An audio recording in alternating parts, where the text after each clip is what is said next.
Bill, would you mind taking the CD off? Thank you. Good morning. Good morning. Namaste. Namaste.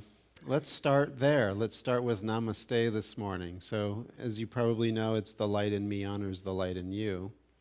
And this is coming from the Eastern view of things where there's a spark of divine light within all of life. In fact, that's why there is life. It's because of this divine spark. And so this divine spark, although it appears to be a separate you and a separate me that are honoring, it is actually at a deeper level the unity, the oneness that's being acknowledged.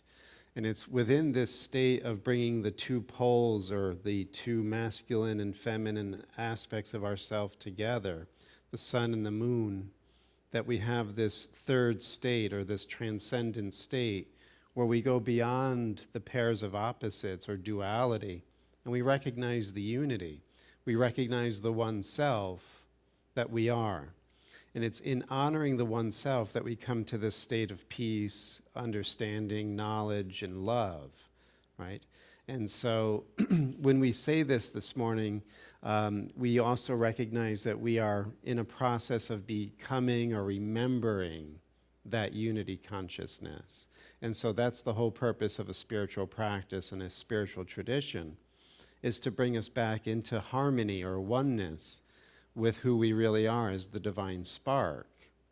And so we're going to explore this idea today, and we're going to look at it through Rumi and through A Course in Miracles and through the Eastern Advaita tradition of Sri Ramana Maharshi, see where else we'll go with it.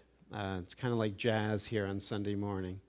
So we'll just keep riffing and playing the instrument and see where it takes us. But again, an honor to be with you, to enjoy this time together. If you're joining us on Facebook or YouTube, welcome to the space. Happy to have you here as well. And, you know, this idea of the spark arising as you in this present moment, in the Eastern teachings of yoga, the spark has undergone what's called an involution, right? So it starts from the great central sun or the supreme being. In the Advaita tradition, it's called the Brahman, right? This one being. And it's like sparks flying out of a bonfire is the vision that, or the image that you get from the Upanishads. And so we all are these sparks that flew out from the great fire of the one. And we involved ourselves into separate states, separate views, separate identities and bodies. And here we are. And we've been so conditioned over eons of time, according to these traditions, that we have completely forgotten the unity that we are. We've hidden the spark from ourselves. We're ignoring it. And so this idea of ignorance or spiritual ignoring of who you really are is where we all begin when we set out on the path. And so this ignoring is what we have to deal with if we want to wake up. And so what's really fascinating, as we said, this is an involution, right? We come down from the height and we go into a congealing or a solidifying, it seems, into denser and denser states until we arrive at the nescience or the inertia of matter. And so we are identified as matter. And so as we become aware of this deeper truth that we want to wake up to, we get on a spiritual path. And that oftentimes is referred to as evolution. And so now you're going into a different way of approach. So you've involved yourself moving away. You're going to evolve yourself moving back towards who you are. And so it's very much like a breath. You breathe out, and now you're breathing back in. You're coming home. And so this idea of evolving is how we're going to get out of the ignorance. And the method, if you will, is to actually become more tuned in to the subtle dimension of your inner state. And the way that Sri Ramana will approach this, I think, is very direct and very helpful for us. And that is, begin to realize that every moment you're arising as the I thought, right? I am this body. And as I think of myself as this body or separate self, my whole world comes into being that reflects to me what I consider to be real and true about myself. And so as we begin to wake up, we also begin to question the conditioning of this separate self. And that's the journey we're going on this morning. We're going to start out with Rumi, and he has some really wonderful things to say.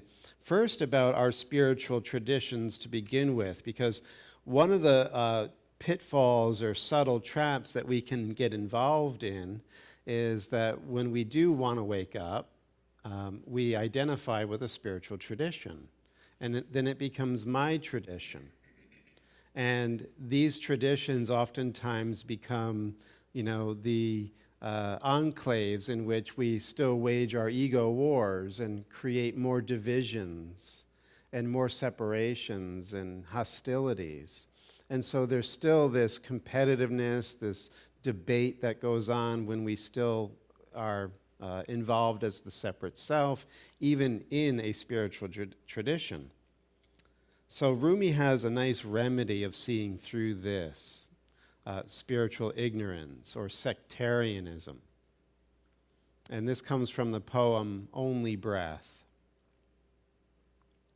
Not Christian or Jew or Muslim, not Hindu, Buddhist, Sufi, or Zen, not any religion or cultural system. I am not from the East or the West, not out of the ocean or up from the ground, not natural or ethereal, not composed of elements at all. I do not exist, am not an entity in this world or the next, did not descend from Adam and Eve or any origin story. My place is placeless, a trace of the traceless, neither body or soul. I belong to the beloved. I have seen the two worlds as one, and that one called to, and know. First, last, outer, inner, only that breath, breathing human being.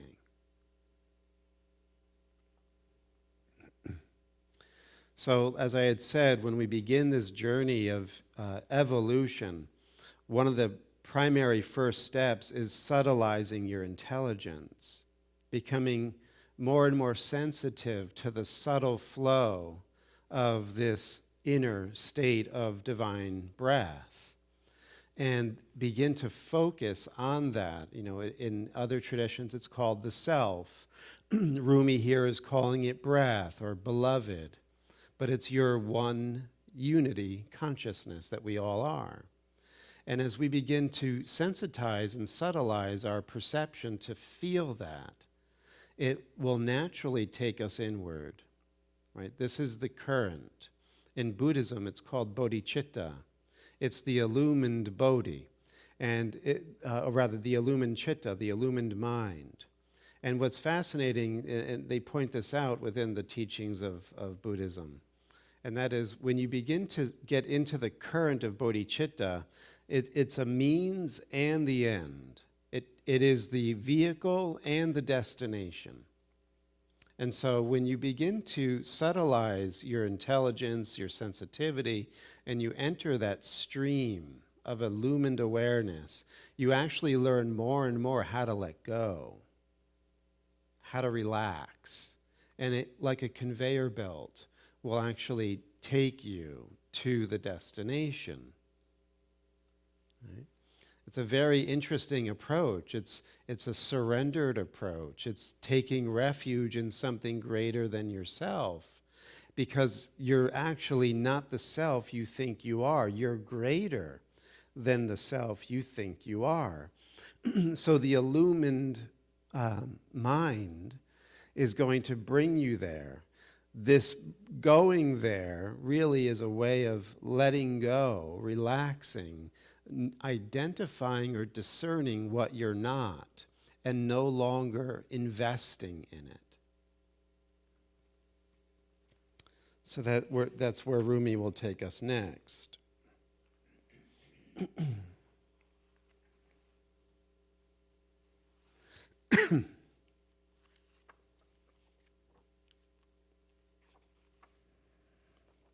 My worst habit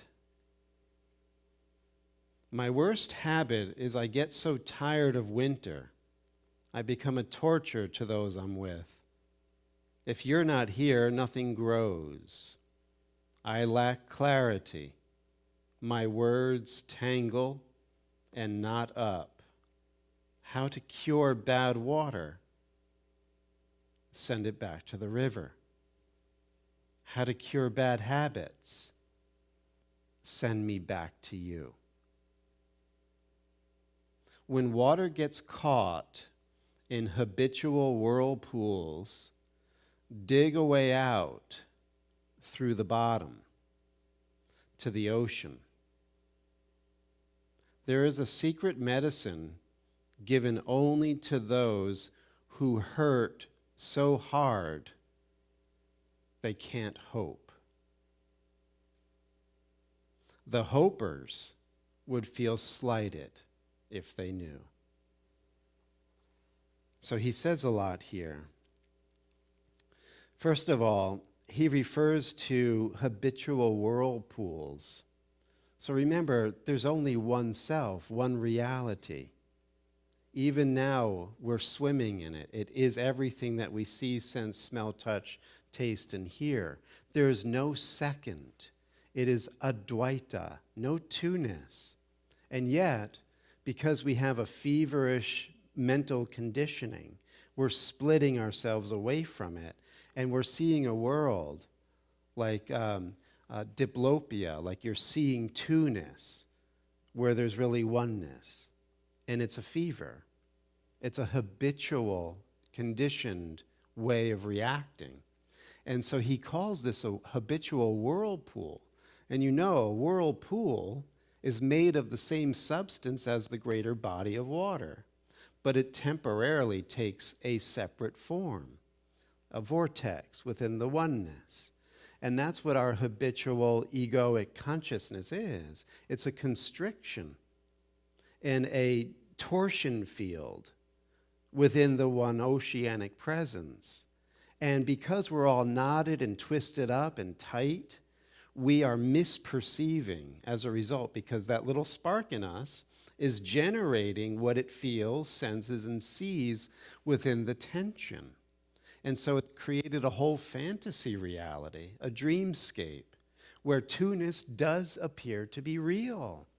And yet, it's just a constriction of the oneness. And that's why relaxing, letting go, opening, and surrendering actually allows these habitual patterns to melt. And you will naturally begin to feel this oneness coming back into your awareness, because it's you. So that's what Rumi says. How to cure bad water? Send it back to the river. How to cure bad habits? Send me back to you. Come home to yourself. And then he says, dig a way out through the bottom to the ocean. There is a secret medicine at the bottom of the ocean. Now, in A Course in Miracles, Jesus lays out a very similar picture that Rumi's giving us here.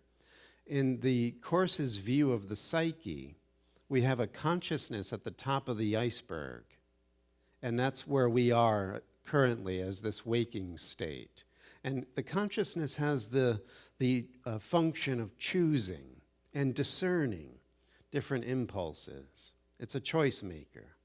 Below that, says Jesus in the Course, is a superficial unconscious, where all of the impulses of the world are operating, all of the samskaras, all of the vasanas, if we're looking at it in this, all these habitual patterns and conditioned responses. And that is at the superficial level of the unconscious. And then where Rumi is saying dig deep and go to the pearl at the bottom of the ocean is where Jesus says there is the deep unconscious, where the light is, the pearl of great price, the miracle ability of knowing yourself as the one spark or the unity consciousness. So we have to actually relax through all of this conditioning. We have to see through it, discern it, and no longer feed it. Let go of bad habits by going to the depth of yourself. Relax, let go, right? Be the ocean.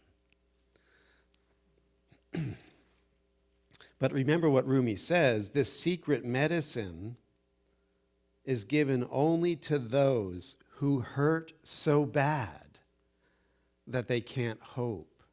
So oftentimes we're okay in coping, right?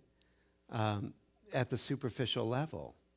Our relationships work enough, or we still have hope that we will find something at the superficial level that will satisfy us, that we're not in an existential crisis. So there's no need to get alarmed. There's no need to go deeper.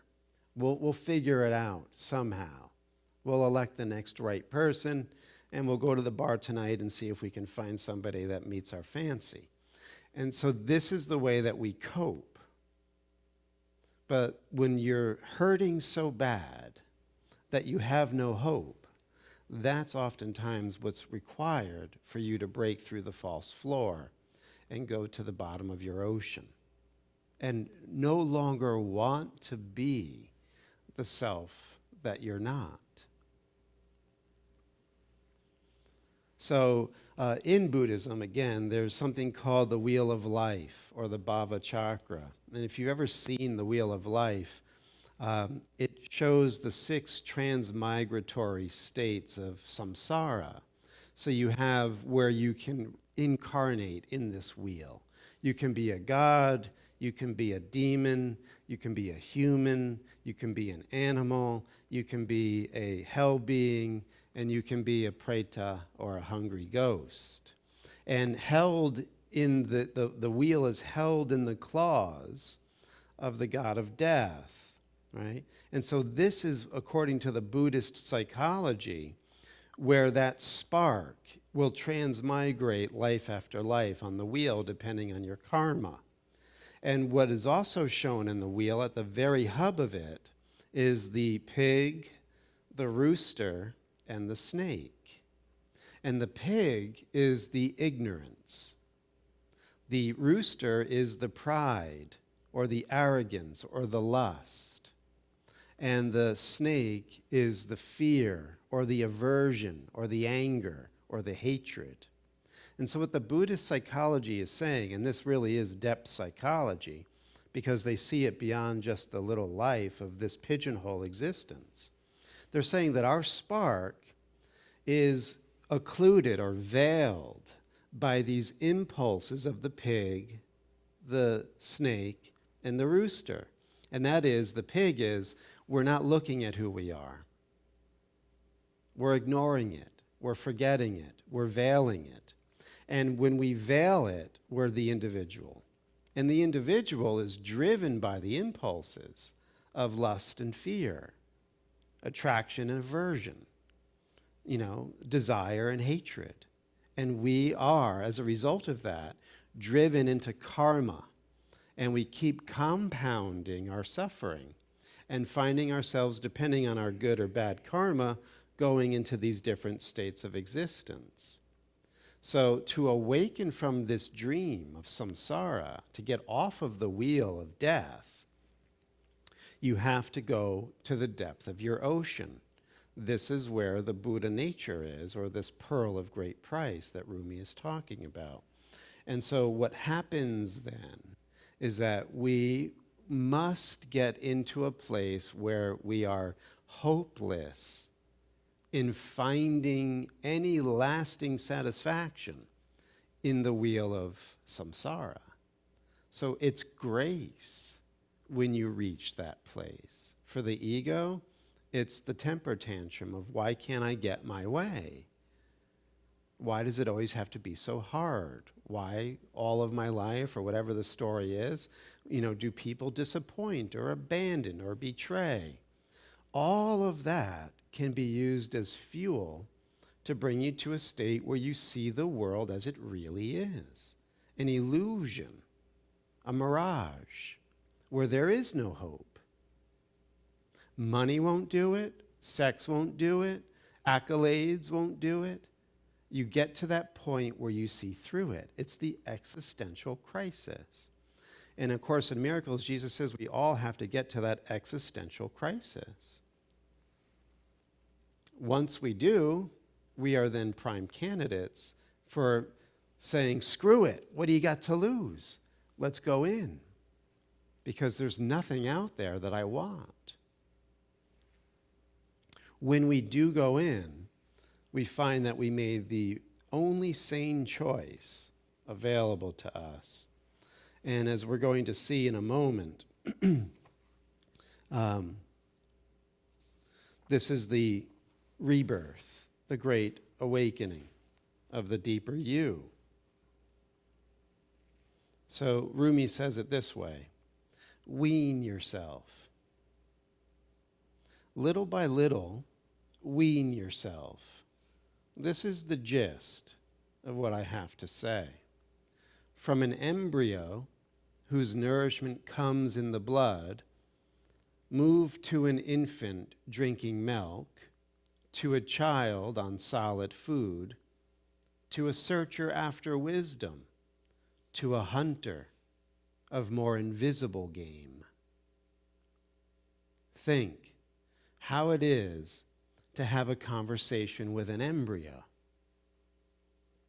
You might say, the world outside is vast and intricate. There are wheat fields and mountain passes and orchards in bloom. At night, there are millions of galaxies, and in sunlight, the beauty of friends dancing at a wedding. You ask the embryo why he or she stays cooped up in the dark with eyes closed. Listen to the answer. This is the embryo. There is no other world. I only know what I have experienced. You must be hallucinating.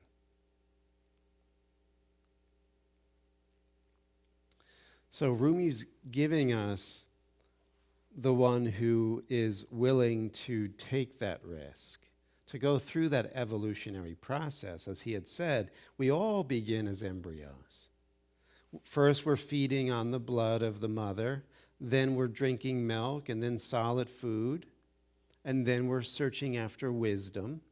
And as we keep deepening our spiritual understanding and maturity, we become a hunter of more invisible game.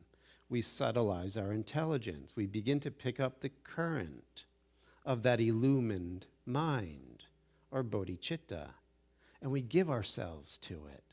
We take refuge in it. We surrender to it. And it takes us into the music, into the forgotten song, right? But then Rumi gives us the contrast to those who still hope in the superficial life, to those who still identify with the chrysalis of their own enclosed world, their own self-generated fantasy. And that cooped up and darkened mind insists that there is no other world. I only know what I've experienced. And anyone who disagrees with me must be hallucinating.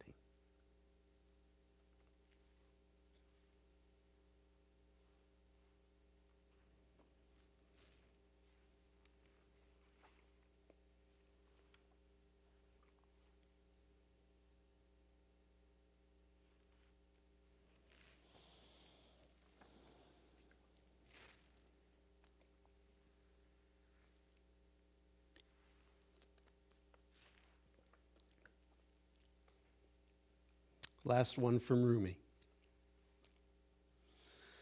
And this is, again, where we come into this more illumined place, right? Where, remember, the voice of the one who was hunting invisible game began to see a completely different world, a world of music and dancing, sunlight and galaxies and flowers in bloom, right? A completely different, vast reality. And this is Rumi saying, where everything is music. Don't worry about saving these songs. And if one of our instruments breaks, it doesn't matter. We have fallen into the place where everything is music. The strumming of the flute notes rise into the atmosphere, and even if the whole world's harp should burn up, there will still be hidden instruments playing. So the candle flickers and goes out. We have a piece of flint and a spark. This singing art is sea foam. The graceful movements come from a pearl somewhere on the ocean floor. Poems reach up like spindrift and the edge of driftwood along the beach, wanting. They derive from a slow and powerful root that we can't see. Stop the words now. Open the window in the center of your chest and let the spirits fly in and out. How delicious. So, when we get to this place of having no hope in the superficial world, we will make the plunge into the heart of life, and we will find that pearl of great price, that spark of the unity that we are. And as a result of that, with Rumi, we will know the hidden instruments. We will hear the forgotten song. We will realize that whatever is arising at the surface level of life is always in flux and change. And it's going to ebb and flow. It's going to come and go, live and die. But there's something deeper, far deeper, that is ever changeless, ever safe, ever secure, and at peace. And because we have left behind the superficiality, we're no longer thrown by the world appearance. We're no longer dragged around by lust and fear and hatred and desire. We've left that. And because of our deepening want, we have come to the place where we can open the window in the center of our chest and allow what is real to shine through us.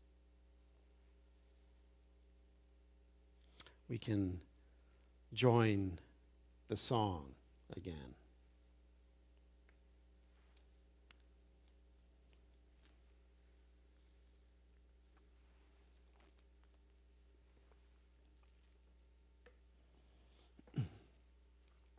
Remember, this also is a habit. Just like he had said that the wrong habit is like that whirlpool or vortex where we are in constriction, we can also get into a habit of staying open, relaxed, bright, clear, surrendered, and discerning. In fact, the path of yoga is actually called in Sanskrit Viveka Marga. It's the path of discernment. And the discernment is between the real and the unreal. Right? The light of truth and the darkness of falsehood. And as you get on this path, your inner eye or deeper intuitive sense has this natural ability to know what is going to constrict and cause you to fear and tighten and hallucinate, and what's going to relax you, open you, and illuminate you into this peaceful, changeless, unthreatened truth. And we get into a habit as we evolve, just like we got into a habit as we involved. In the involution, or the descent, we began to habituate into fear states. And because we left the all-abundant source, our fear states were conditioned by deprivation, scarcity, struggle, suffering, and lack. And we've adapted and adjusted to these states of lack. And so now we're going to have to reverse the way we came and confront all of these adjustments that we've had. And as we evolve, we get to revisit these places where we knotted up, where we've made these decisions to live in isolation or fear of others or hatred of others. We have to revisit these places. We have to confront them within ourselves with this light of discerning awareness. And as we gently look at these knotted places, these darkened spaces, they begin to naturally, first, when we're approaching them, the dogs come out. That's how I experience it, at least. You get sick feelings, nausea, fear, trepidation, anxiety, want to distract, get pissed off, and anything to avoid looking at where we have blocked the light in ourselves. But if we're true to the path and we're using our discernment capacity, we go into these darkened spaces. We look, we touch, we feel. And as we do this, they will naturally begin to loosen, right? And how it comes up, what it feels like, it's all temporary. It's going to pass. You'll go through it. And as you do, this habitual state of knowing that on the other side of the darkness is the light. On the other side of the fear is the love that was being concealed. And you become more and more inspired to keep going deeper into yourself, because the deeper you go, the more at home you begin to feel, the more safe and secure you begin to feel. And all of that lack, all of that frustration begins to fade. And again, the song begins to shine.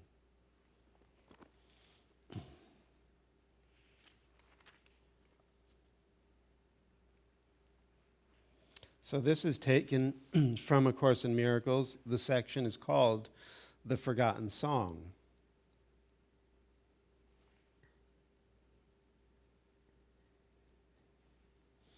First, let's just touch on this in passing. It says here, there is no need to learn through pain, and gentle lessons are acquired joyously and are remembered gladly. What gives you happiness you want to learn and not forget. It is not this you would deny. Your question is whether the means by which this course inward to your truth, whether this course is learned, will bring the joy it promises.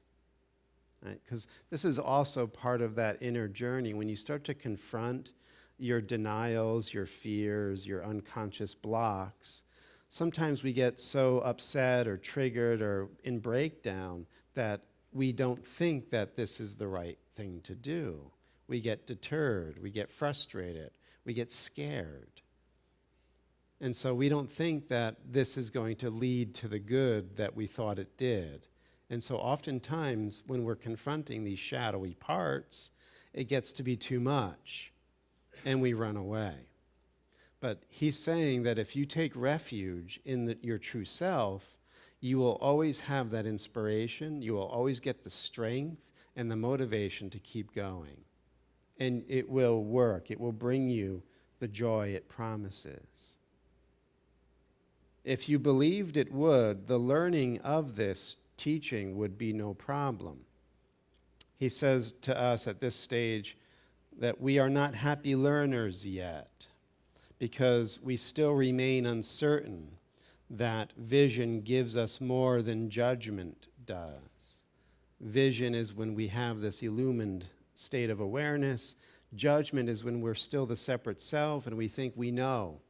And so we make these decisions based on what we've learned in the past to conduct our life, right? So that's also another hard swallow as we go into the enlightened state. We give up our false sense of autonomy, right? So that we can be the one self.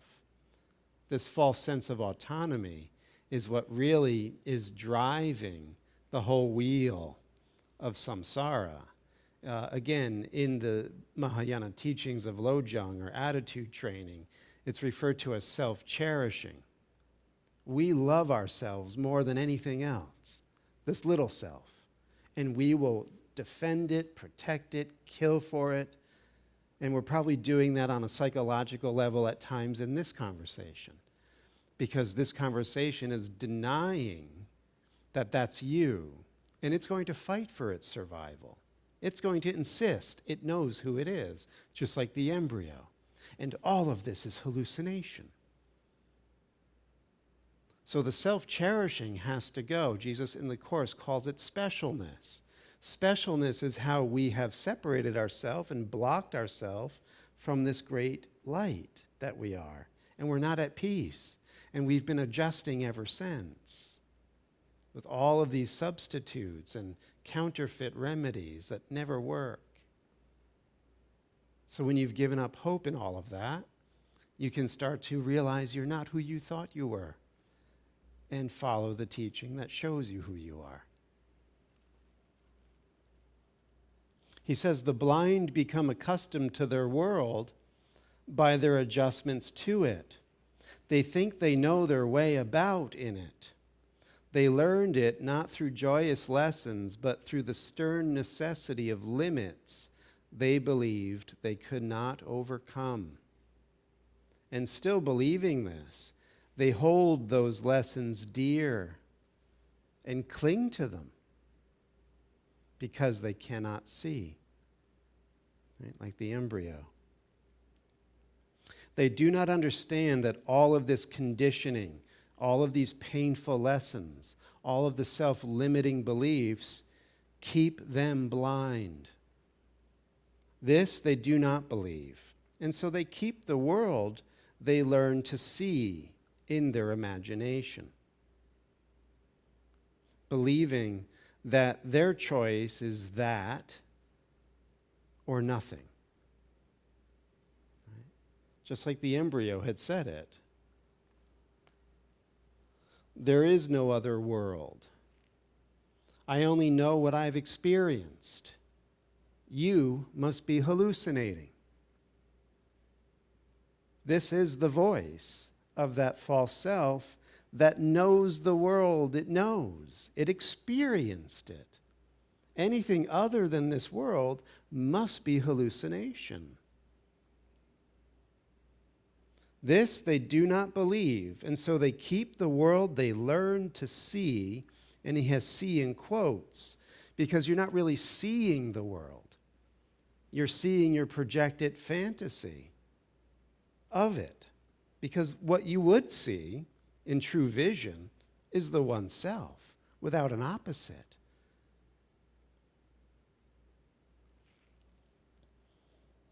He says this, speaking of the sleepers or the embryos, they hate the world they learned through pain, and everything they think is in it serves to remind them that they are incomplete and bitterly deprived. Right? But this is the world I experienced, so this is the only option there is. Anything else can't be real. So yeah, I'm bitterly deprived, but what are you going to do? Thus, they define their life and where they live it, adjusting to it as they think they must, afraid to lose the little that they have. And so it is with all who see the body as all they have, and all their brothers have. They try to reach each other, and they fail, and fail again. And they adjust to loneliness, believing that to keep the body is to save the little that they have. Is this resonating at all? So here's where you can make the shift. Here's where the true transformation or the new birth can come from. And that is when you find no hope in the world that you know. Everything that has come before this moment and up until now has proven to you that you are not your real self. And it will only keep reinforcing that reality as you continue to perpetuate these habitual patterns of looking outside for what can only be found within. And if you do choose to turn around and start evolving into your higher consciousness, he says that you'll begin to hear something that was blotted out from your inner senses because of your refusal to accept who you were. You are ignoring it. But when you don't want to ignore it anymore, it will come back. And he says it comes back first from an inner listening. So it's kind of a really nice image. It's a wonderful practice if you begin to realize that your meditation is really listening with all of your concentration, all of your body, all of yourself, all of your energy goes into a state of listening inward. In the Vimalakirti Sutra, it's a Buddhist sutra, he says, become like one who is born blind. In other words, you're relying totally on your listening. So your whole being becomes a listening. As a result of that as well, you no longer are fixating on form. You're not throwing your attention outside onto the objects. You're tuning more into the invisible wave-like element of space. And so Jesus says this, listen. And try to think if you remember what we will speak of now. Listen. Perhaps you catch a hint of an ancient state, not quite forgotten, dim perhaps, and yet not altogether unfamiliar. Like a song whose name is long forgotten, and the circumstances in which you heard it completely unremembered. Not the whole song has stayed with you, but just a little wisp of melody, attached not to a person or a place or anything in particular, but you remember from just this little part. How lovely was this song, how wonderful the setting where you heard it, and how you loved those who were there and listened with you. The notes are nothing, yet you have kept them with you, not for themselves, but as a soft reminder of what would make you weep if you remember how dear it was to you. You could remember, yet you are afraid, believing you would lose the world you learned since then. And yet, you know that nothing in the world you learned is half so dear as this. Listen and see if you remember an ancient song you knew so long ago and held more dear than any melody you taught yourself to cherish since.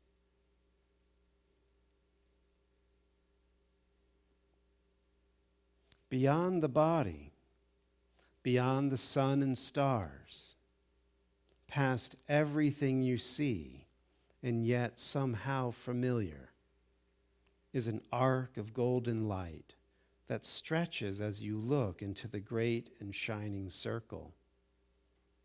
And all the circle fills with light before your eyes.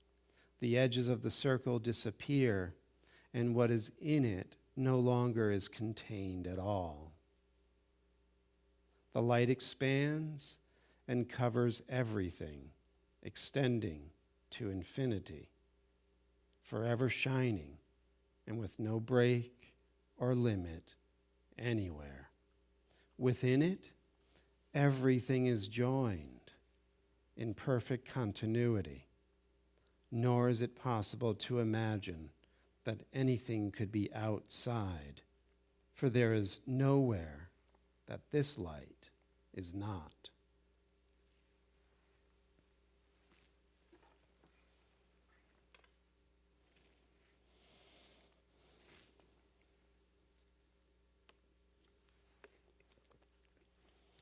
So when we say namaste to one another, it's that little match flame in me recognizes the little match flame in you. And when we begin to identify as the match flame or spark, that will take us back to this great and shining circle, because it came out of that, like sparks from a bonfire. And it is only home in that. It is that. Everything is that. And it is all-encompassing love. No inside, no outside. There's nowhere where this light is not. But as long as we are in this torsion field of constricted fear and fantasy and hallucination, we know not that the spark is here. We can't hear that song. And we wander in a desert looking at mirages for things to satisfy and comfort us. And it will never, ever do.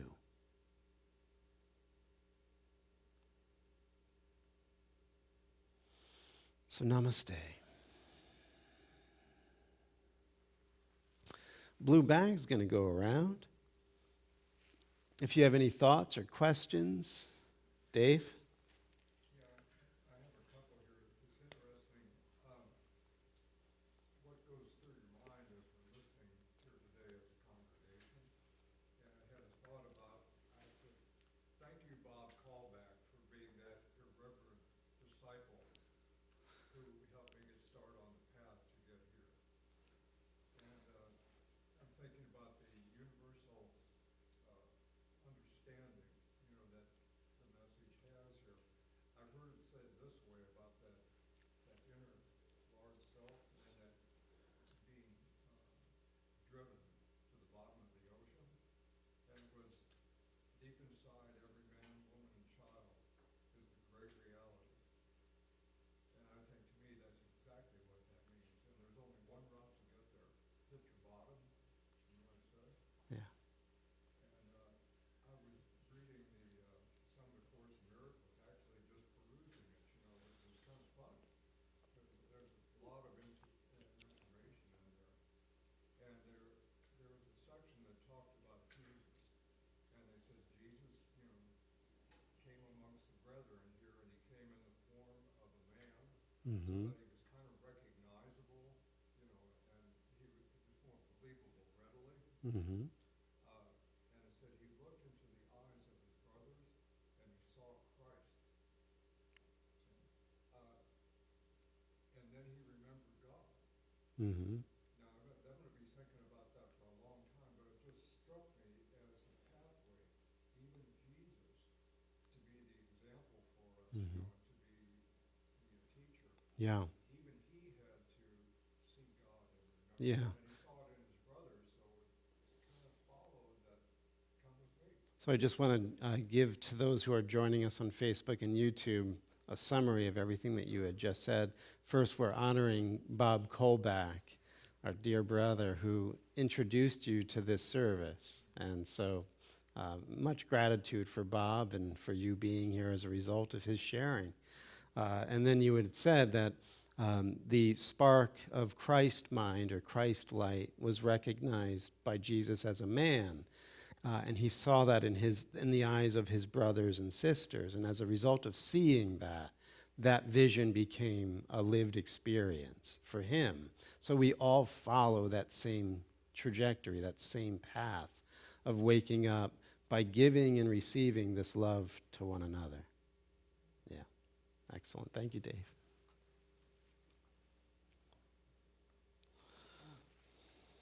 Blessings to the offering and to the givers thereof.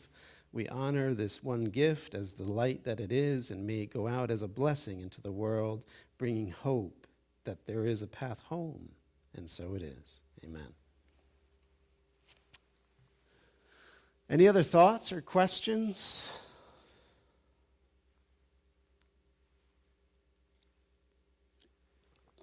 Why don't we take the remaining minutes here and just go into a state of listening and silence and openness. Allow this teaching to settle within your experience.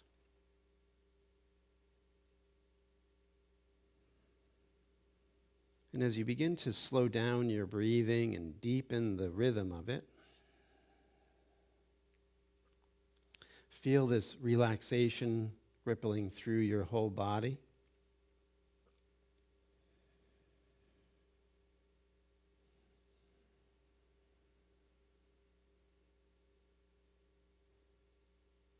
And see if you can listen and feel into your own depth where this forgotten song of the one self is ceaselessly vibrating.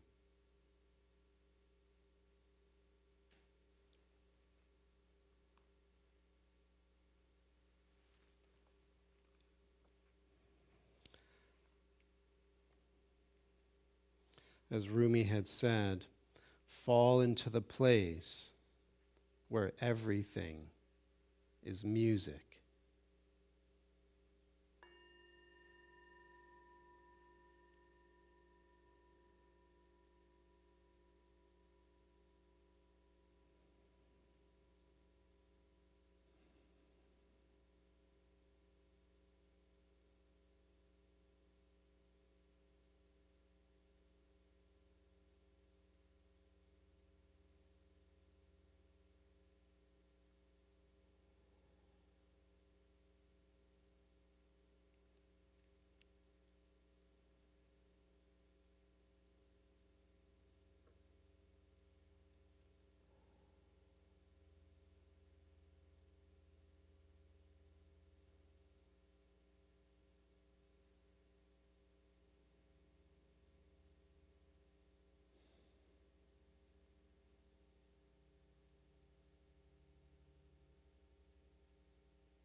You can bring your hands to heart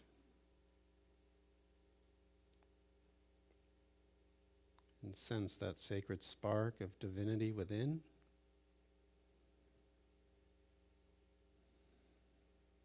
Feel that sacred vibration or sacred music of the spark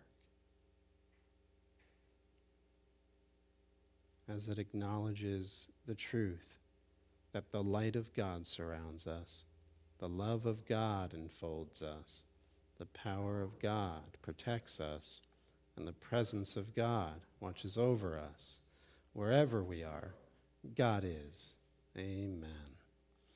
Have a beautiful Sunday, everybody. Thank you for being here.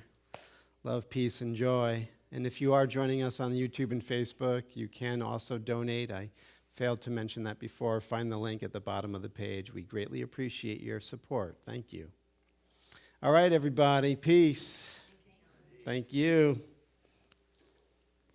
you, John. Thank you, Hank.